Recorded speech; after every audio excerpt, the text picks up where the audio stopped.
నమస్తే అండి, welcome to రాధారాణీస్ kitchen. ఈరోజు మరో టేస్టీ రెసిపీని పరిచయం చేయబోతున్నాను. టమాటా కర్రీ. రైస్ మరియు అన్ని రకాల టిఫిన్స్కి ఉపయోగపడే టమాటా కర్రీ అండి. ఈ రుచికరమైన టమాటా కర్రీ తయారీ విధానం మీకు తెలియాలంటే వీడియోని ఎక్కడా స్కిప్ చేయకుండా చివరి వరకు చూడండి. టమాటా కర్రీ తయారీ కోసం నేను కిలో టమాటాలను తీసుకున్నానండి. ముందుగానే కడిగి పెట్టుకున్నాను. ముక్కలుగా కట్ చేసుకుందాం. టమాటాలని నేను ఈ లేయర్ అనేది ఇలా తీసేసుకుంటానండి. ఇలా తీసుకొని అన్నింటినీ ముక్కలుగా కట్ చేసుకోవాలి. ఇవి దేశవల్లి టమాటా కదండి, ఎంత పెద్దగా కట్ చేసుకున్నా పర్వాలేదండి. హైబ్రిడ్ టమాటాలు అయితే కాస్త చిన్నగా ముక్కలుగా కట్ చేసుకోవాలి. ఇలా టమాటా ఈ విధంగా కట్ చేసుకోవడం అయిపోయిందండి. ఆనియన్స్ని కూడా చిన్నగా కట్ చేసుకుందాం. టమాటా కూర కోసం తగినంత ఆయిల్ వేసుకుంటున్నాను. ఆయిల్ వేడెక్కిందండి. ముందుగా ఆవాలు వేసుకుంటున్నాను. జీలకర్ర, ఆవాలు జీలకర్ర ఫ్రై అయ్యేయండి. మినప్పప్పు వేసుకుంటున్నాను. 1 స్పూన్ శనగపప్పు. మినప్పప్పు శనగపప్పు వేసుకున్నాక ఫ్రై చేసుకోవాలండి. తాలింపు వేగిపోయిందండి. చిన్నగా తరుక్కున్న ఉల్లిపాయ ముక్కల్ని వేసుకుంటున్నాను. ఉల్లి వేసుకున్నాక లైట్ గోల్డ్ కలర్ వచ్చే వరకు ఫ్రై చేసుకోవాలండి. ఆనియన్స్ ఈ విధంగా ఫ్రై అయ్యాయండి. దంచుకున్న వెల్లుల్లి పేస్ట్ని వేసుకుంటున్నాను. పచ్చి వాసన పోయే వరకు ఫ్రై చేసుకోవాలి.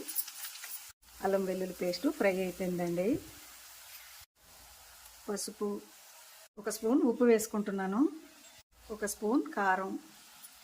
ఇలా అన్నింటినీ వేసుకున్నాక ఒకసారి చక్కగా కలుపుకోవాలండి. ముందుగా కట్ చేసుకున్న టమాటా ముక్కల్ని వేసుకుంటున్నాను. వేసుకున్నాక ఒకసారి చక్కగా కలిసేలా కలుపుకోవాలండి. 10 నిమిషాలు మగ్గనిద్దామండి మూత పెట్టుకుని. 10 నిమిషాలు అయిందండి. ఈ విధంగా ఉడికింది. వాటర్ ఏమీ వేయాల్సిన అవసరం లేదండి, చాలా తొందరగానే ఉడికిపోతుంది. ఇలా ఉడికాక ఇలా మెత్తగా ఇలా తయారు చేసుకోవాలండి. ఇలా తయారు చేయకపోయినా పర్వాలేదండి, దేశవాళీ టమాటా కదా, ముక్క తొందరగానే మెత్తబడిపోతుంది. 10 నిమిషాల్లో ఉడికిపోతుందండి, చాలా తొందరగా.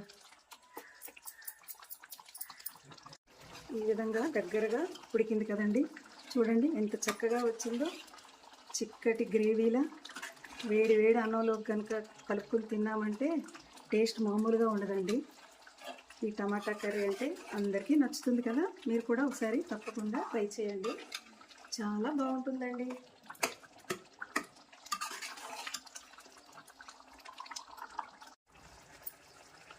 కొత్తిమీర, కర్రీ లీవ్స్, పచ్చిమిర్చి,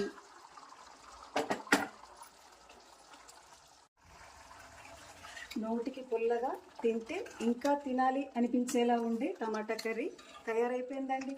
మీకు గనక ఈ వీడియో నచ్చినట్లయితే లైక్ చేయండి, షేర్ చేయండి, మా ఛానల్కి సపోర్ట్ చేయండి. Thanks for watching.